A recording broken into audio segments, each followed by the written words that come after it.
Баршаңызға жалынды сәлем достар. Бүгін сіздерге 2009 жылғы Белый воротничок сериалының бірінші сериясын қысқаша айтып беретін боламын. Әрине лайк пен подписаться кнопкаларын басуды ұмытпаңыздар. Ал біз көпке созбай осымен бастаймыз.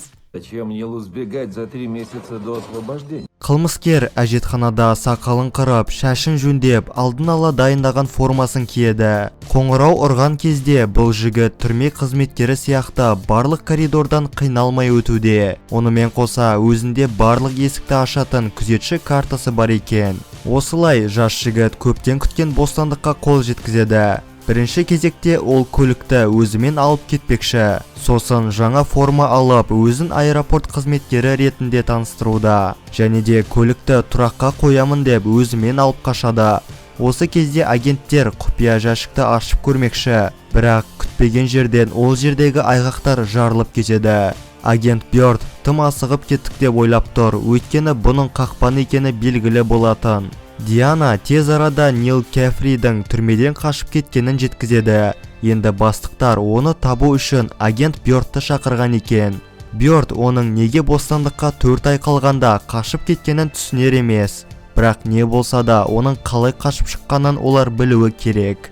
Нилдің жеке камерасынан Бёрд көптеген жеке заттарды көріп таң қалып тұр. Онымен қоса бөлмеде автомеханика журналы да бар. Басқа да агенттер Нил сақалын қырып тастағанын айтады, ал Бёрд оның енді сақалсыз екенін түсінеді. Камера жазбаларынан олар Нилдің қырынуды тоқтатқан күнін табуды шешті. Енді агенттер сол күні оның тағы да немен айналысқанын зерттемекші. Жігітте Кейт атты апта сайын келіп тұратын қызы болған.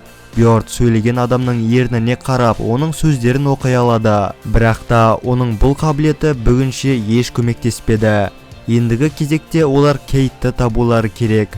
Бірнеше күннен кейін агент Бёрд Нилға келеді. Агенттің ойынша ол Кейттің кесірінен қашуға мәжбүр болды. Бірақ та Нил 2 күнге кешіктім деп өзін кінәлап отыр. Бёрд жігіттің шапшаңдығына тәнті болса да оны ұстап беруі тиіс. Ғимарат қоршауға алынған және де Нил қашқаны үшін тағы 4 жыл қамауда отыратын болды. Сол кезде жігіт Бёрдтың костюмінен банктен қалған жіпті тауып алады. Нил агенттің банктағы миссиясын аяқтауға көмектеспекші, тек бар қалайтыны келесі аптада Бёрд түрмеге келіп кетсе болды. Агент Бёрд келіскен сәтте Нил бұл жіптің канадалық $100 тиесілі екендігін айтады. Біраз уақыттан соң Диана шынымен де теория дұрыс деп санайды. Камерада Нил голландтық жігітті агентпен бірге ұстамақшы, бірақ та Бёрд оны бостандыққа жіберу керек. Үйде Бёрд бұл ұсыныстан өзіне не пайда бар екенін ойлануда. Сөйтіп ертеңінде агент Нилді бостандыққа алып шығады. Егер жігіт агент Бёрдті сатып кетсе, онда ол өмір бойына түрмеге кетеді екен. Осыдан кейін Нилді жақын маңдағы қонақ үйге кіргізіп, үйден 3 километрге алыстамауды ескертеді. Және де жігітке жаңа баспана табуға рұқсат етілген болатын. Нилда жеке заты болмаған соң, ол жергілікті базарды аралап, сол жерде осы мадаммен танысады. Онымен қоса мадамның үйіне көшіп те үлгеріпті. Агент Бёрд үйдің размерін көріп таңырқап тұр. Бірінші ол дәмді круассан мен шайды ішіп, Нилдің төмен түскенін күтуде. Енді олар толықтай жұмысқа кіріспекші.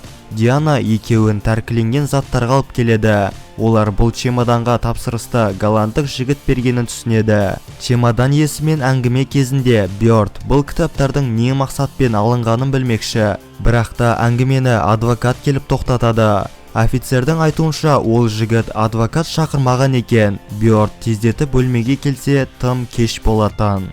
Нилдің ойынша голландтық жігітке кітаптың бірінші беті керек. Сол бетке олар бір нәрсе басып шығаруы мүмкін. Екеуі бірге ұлттық архивқа барғанда олар размері және материалы кітап бетімен бірдей испандық облигацияға тап болады. Енді әлгі жігіттің облигацияны осы бетке басып шығаратыны түсінікті болды. Сол кезде Нил облигацияның жасанды екенін біліп қояды, өйткені бояудың иісі мүлдем басқаша. Офиста олар барлық табылған айғақтарды жинауда, және де зерттеу бойынша 6 күн бұрын белгісіз біреу облигацияны ұрлаған болып шықты. Басты сұрақ не үшін оның көшірмесін жасап қайта архивке қайтару. Нил болса бәрін түсініп, бір облигацияның бағасы $200,000 екендігін жеткізеді.